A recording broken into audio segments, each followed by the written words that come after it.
नमस्कार, मैं हूं आचार्य शिवानंद दास। दिव्य योगासन की तरफ से आपका हार्दिक स्वागत है। आज का जो विषय है वो है प्राणायाम के नियम। आज हम जानेंगे कि कौन कौन से प्राणायाम के नियम होते हैं और कैसे प्राणायाम में सफलता पाएं, क्योंकि बिना कुछ नियम का पालन किए आप प्राणायाम में सही तरीके से सफलता नहीं प्राप्त कर सकते हैं। तो सफलता प्राप्त करने के लिए कुछ नियमों का पालन करना होगा आपको। तो आज हम जानेंगे प्राणायाम का नियम। प्राणायाम अभ्यास का स्थान दुर्गंध से दूर हवादार होना चाहिए। ऐसी जगह होनी चाहिए जहां न ज़्यादा ठंडी हो न ज़्यादा गर्मी हो। जमीन पर बैठना हो तो कुष्क आसन, मृग आसन, ऊनी आसन या सूती आसन का ही उपयोग करें, जिससे आपके शरीर में उत्पन्न होने वाली ऊर्जा जमीन में न चली जाए। अगर आप लकड़ी की चौकी में बैठना चाहते हैं तो चौकी का साइज 2 वर्ग फुट होनी चाहिए, 2 स्क्वायर फुट होनी चाहिए। प्राणायाम करते समय अपना मुंह सूर्य की ओर रखें, यानी सुबह के समय अभ्यास कर रहे हैं तो पूर्व की तरफ यानी ईस्ट की तरफ, और शाम को अभ्यास कर रहे हैं तो पश्चिम की तरफ यानी वेस्ट की तरफ। प्राणायाम के साधक सात्विक भोजन जैसे दूध, हरी सब्जी तथा फल का सेवन अधिक करें। तामसिक भोजन जैसे मांस, धूम्रपान, मद्यपान, व्यसन, लहसुन, प्याज का सेवन न करें या कम करें।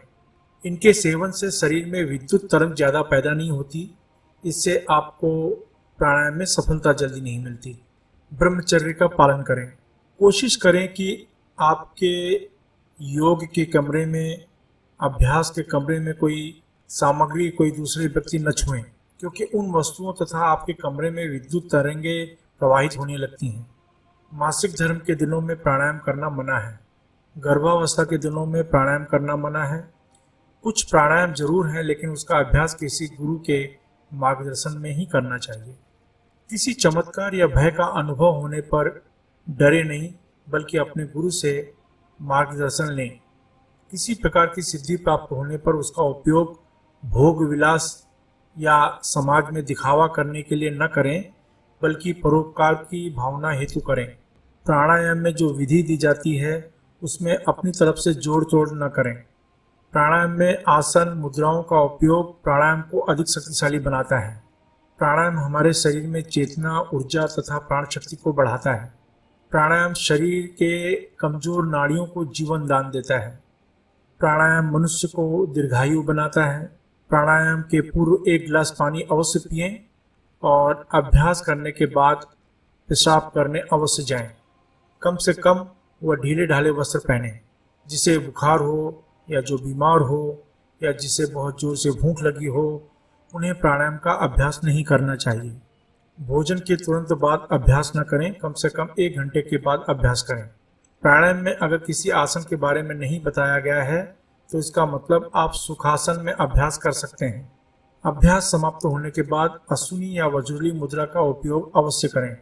लोगों में आध्यात्मिक ज्ञान के प्रति जागरूक करने के लिए हमारी संस्था दिव्य योगाश्रम अलग अलग शहरों में कुंडलिनी ध्यान शिविर का आयोजन कर रही है, जिसमें भाग लेना बिल्कुल फ्री है, एकदम निःशुल्क है। इसलिए अगर आप अपने शहर में सीखना चाहते हैं तो नीचे डिस्क्रिप्शन में लिंक दिया गया है, जहां पर आप अपने शहर में सीखने के लिए बुकिंग कर सकते हैं। कम से कम 100 लोगों के नाम आ जाने पर उस शहर में कुंडलिनी ध्यान का आयोजन किया जाएगा।